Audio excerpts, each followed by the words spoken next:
Hello, ladies and gentlemen. I hope you're all having a great and wonderful day, and I'm hoping you had a fantastic weekend, unlike me, where my weekend was filled with drivel and despair. Also, another thing is, I probably won't be here at some point this week for 1 to 2 days, so I apologize for in advance for that.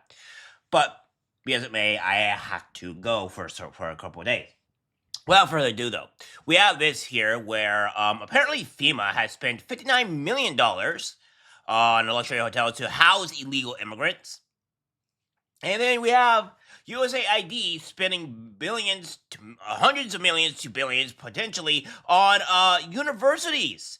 Because apparently that's what's going on here. That makes a lot of sense of why any person that goes to a university comes out as a liberal moron because they're being indoctrinated. This would be indoctrination a thousand times over. But of course, what do we do? We do that, right? So without further ado, my friends, we have this here.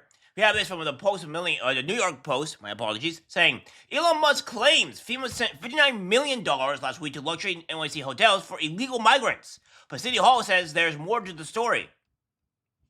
Elon Musk contended that the Federal Emergency Management Agency, let's cut this off here, Jesus, a staggering $59 million last week to luxury hotels in New York City to house illegal migrants.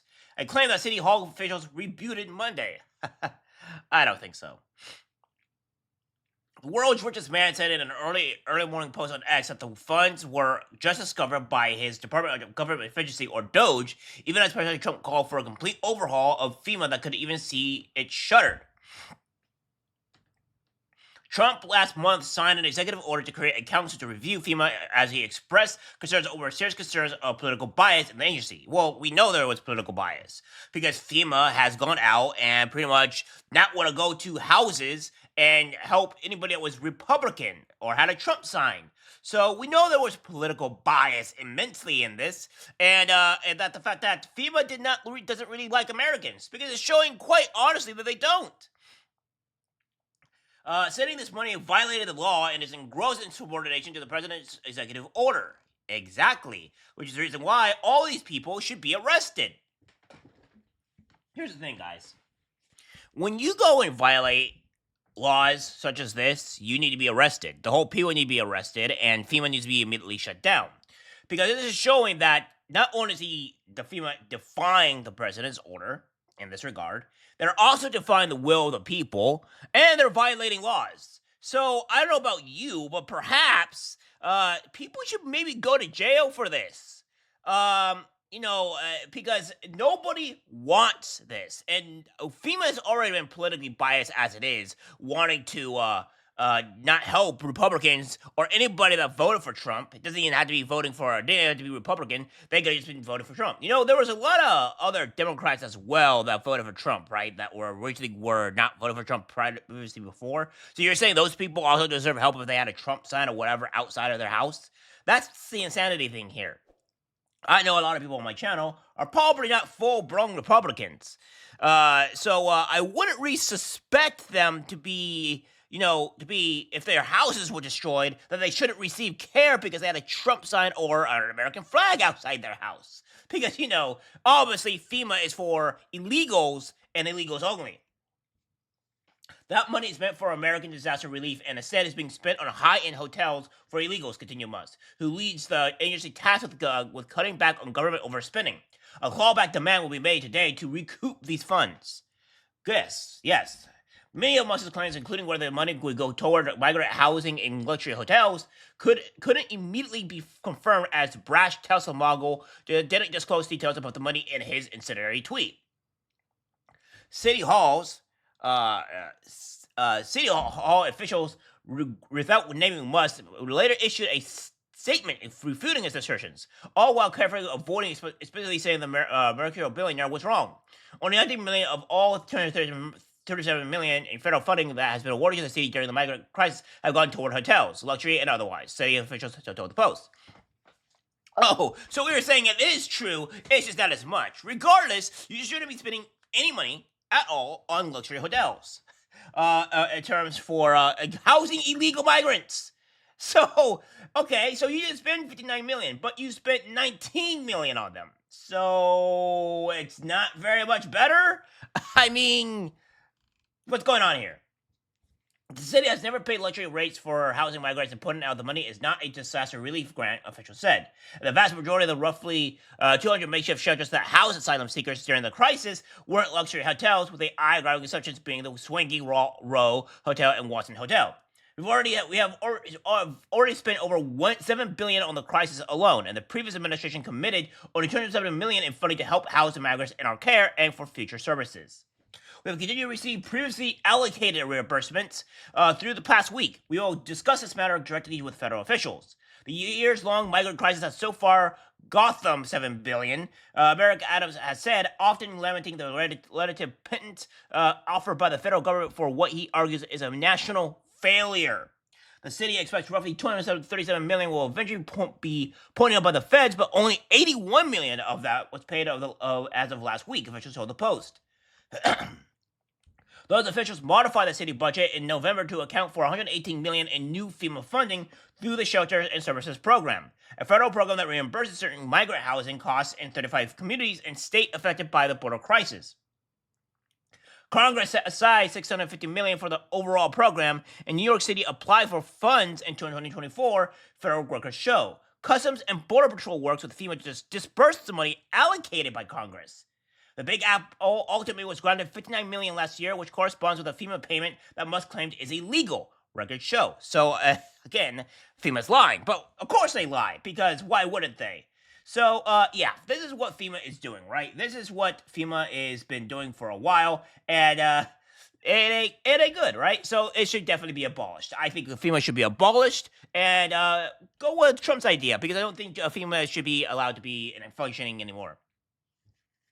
So what we have here from Charlie Cook. Now, this is Charlie Cook. Charlie Kirk, my friends. I'm sorry. It says, he goes on to say here that New York Judge Paul Engelmeyer just forbade all political appointees, including Treasury Secretary Scott Bessent, from accessing Department of Treasury data, all based on blue and conspiracy theories. Those theories couldn't be challenged because the order was ex parte, meaning Trump's lawyers weren't warned and couldn't weigh in. Only Democrat attorneys general who were allowed to argue. That's odd. The judge cites no law or logic to support this unprecedented order because it defies both. The judge's ruling is, in essence, that Scott Bessent simply occupies a ceremonial position without real power, like the King of England. This is a grenade thrown into the functioning of the Treasury Department. It forbids the elected government from accessing of information about budget and finances. Instead, only the permanent deep state government can know what's being spent. It means Scott Bessent's subordinates have far more power than Scott Bessent does. Democrat pundits who whine about the Constitution are liars and will shred it to the first chance that they get. We all know this is true. For now, the order is only for the next week, but if a court tries to make it permanent, the Trump administration should just absolutely consider defying it. Better yet, SCOTUS should bar this judge from overhearing similar cases again, and every Democratic lawyer involved should be sanctioned. 100% agree. What we're living here, guys, is what we're seeing here is that Democrats are hiding something. They're hiding something that is probably showing that the Democrats are funding things that they shouldn't be funding before, like maybe trans sex surgeries unto children, and maybe in other countries, or perhaps maybe not, probably just as bad, if not worse. They're child trafficking children and paying money to get children into their homerooms. I don't know. These are all assumptions. But there has to be a reason why this New York judge wants to forbade all appointees from including from entering the Treasury and only allowing Democrats to access it. That's really weird. You're not making your guys look innocent at all. This is the reason why New York should be immediately disbarred and destroyed from all its judges. I think every last single judge in New York should immediately be sanctioned, or if not, investigated, because there seems to be an immense amount of corruption in New York. Because these people are obviously looking to be very, very corrupt. We have this here from DVEX. Now, this is going to the USAID. It says, former USAID headquarters closed until further notice. So, yeah, it goes on to say here that USAID staff in Washington, D.C. have been told the agency's former headquarters building will remain closed until further notice, according to an internal email obtained by DVEX. The continued closure affects 3 other USAID buildings, including 2 in Virginia, and one of which was used to hold USAID's Office of Security, and another 2 in the American capital. Yeah, so I'm not going to cite in here, but you're getting the gist of it, right? The headquarters are closed for further notice. Gotta love it.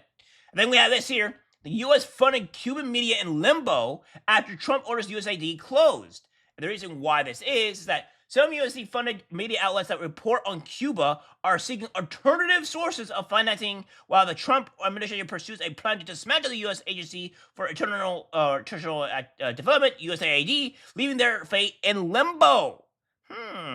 That's odd. Why are we giving money to Cuba, of all places? Why is that? That's a little odd. Seems like I'm not quite sure what's going on there, right? We have this here. Trump's suspicion of USAID has already caused loss of 30,000 English JMReports. Jesus, caused loss of 35,000 jobs in Jordan. So, yeah, that's why should we care? Exactly. This is a good thing, right? It's a good thing. Big deal, right? So it says the Trump administration's recent decision to suspect USAID payments is reportedly already having a devastating effect in Jordan, according to a UAE report citing nonprofit organizations. The national outlet reports that some 35,000 jobs have been lost as a result of the move, including Jordanians and Americans working on the projects funded by the U.S. We have more. This is from WikiLeaks, saying USAID has pushed nearly $500 million through a secretive U.S. government-financed NGO, Internews Network, IN, which has worked with 4,291 media outlets, producing in 1 year 4,799 hours of broadcasts, reaching up to 778 million people and training over 9,000 journalists in 2023 figures. And IN has also supported social media censorship initiatives. The operation claims offices in over 30 countries, including main offices in US, London, Paris, and regional HQs in Kiev, Bangkok, and Nairobi. It is headed by the Jen Bergolt, who pays herself $451K a year. Bergolt worked out the U.S. Embassy in Moscow during the early 1990s, where she was in charge of $250 million budget, and in other revolts or conflicts at critical times, before formally rotating out of 6 years at USAID to IN. Burgos and bio and those of his other key people and board members have been recently scrubbed from his website but remain accessible at archive.org. Records show the board being co-chaired by Democrat surrogate Richard J. Kessler and Simon Otis Cox, wife of NVIDIA billionaire Trench Cox, both major Democratic donors. Yeah, we all know how bad NVIDIA is right now in the computer industry, but we're not going to get into that. In 2023, supported by Hillary Clinton, Bergolt launched a $10 million IN fund at the Clinton Global Initiative, CGI. The IN page showing a picture of Bergolt at the CGI has also been deleted. IN has at least 6 captive subsidiaries under unrelated names, including one based out of the Cayman Islands. Since 2008, when electronic brokers began, more than 95% of IN's budget has been supplied for the U.S. government, the thread shows. So we have this here where it shows that total award is $472 million. All right, so we have that here. And then we have this here showing all this information. Internews launches new $10 million fund supporting independent media at 2023 Global Initiative. And this is $500 million, which this building, which is at 876 Arcata, California. Oh, Arcata. I know that place, by the way. I used to live in that area. So yeah, interesting. So and U.S. funding has doubled since 2016. Executive compensation, according to the U.S. most recent filing, key employees and officers' compensation, all ranging going to the lowest is $216,000, the highest being $412,000. These are all key officers' employees. So yeah, this isn't good. And then, of course, we have this here from Data Republican saying, absolutely, universities are among the largest drains on taxpayer money in my data set. They receive massive funding from NGOs and USAID, and they take more government grants on top of that. Meanwhile, anonymous professors have reported to me that true scientific research is stagnating due to DEI mandates and administrative bloat. On top of that, countless young people are left burdened with debt. At the very least, we should start offsetting student loan defaults with the grants these institutions receive. The trustees of the University of Pennsylvania. Look at this. These are numbers that I cannot see. Gross receipts, it looks like it's $26 billion. What is this? And it's $876 million. What's going on here? Taxpayer funds is like $1 billion. What is going on here, guys? This is insane. So what we have here, guys, is that universities are being paid billions of dollars to fund these woke institutions and put in DEI stuff and all that great amazing things, and to indoctrinate our kids. So USAID was also used to indoctrinate our youth. Indoctrination. Amazing, isn't it? It really is amazing on how this is going on here and where our society is headed. This is the reason why USAID needs to be destroyed, and why the Democrats are in a fizzy-tizzy fit, because they're being exposed for their indoctrination and corruption. You love to see it, guys. You love to see it. All right, guys, that's it for the video. Let's guys share. As always, take care, my friends. I'm disgusted by what I see in public. Even people closest to us can't be trusted, because it's algorithmic disease, the social media.